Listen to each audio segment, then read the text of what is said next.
নির্বাচনে পলাতক আসামি অযোগ্য, বাদ ইভিএম, জোট করলেও দলীয় প্রতীকে ভোট, সংশোধিত আরপিও অনুমোদন, সুপ্রিম কোর্ট সচিবালয়ে আরও আলোচনা চায় সরকার।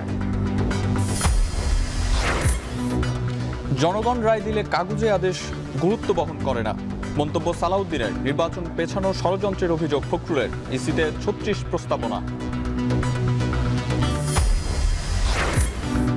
শেখ হাসিনা, কামাল মামুনের মানবতা বিরোধী অপরাধের বিচার কাজ শেষ। রায়ের তারিখ ১৩ নভেম্বর। সন্দেহাতীতভাবে অপরাধ প্রমাণিত। পৃথিবীর যে কোনো দেশের সাক্ষ্য আইনের মানদণ্ডে এই সাক্ষীকে ওভাররুল করার, ফেলে দেওয়ার সুযোগ খুব কম। শুধু ৭১ নয়, ৪৭ থেকে যে কোনো ভুলের ক্ষমা চাইলেন জামায়াত আমির। যুক্তরাষ্ট্রে বললেন, মুক্তিযুদ্ধে পাকিস্তানের পক্ষে অবস্থান সঠিক ছিল না।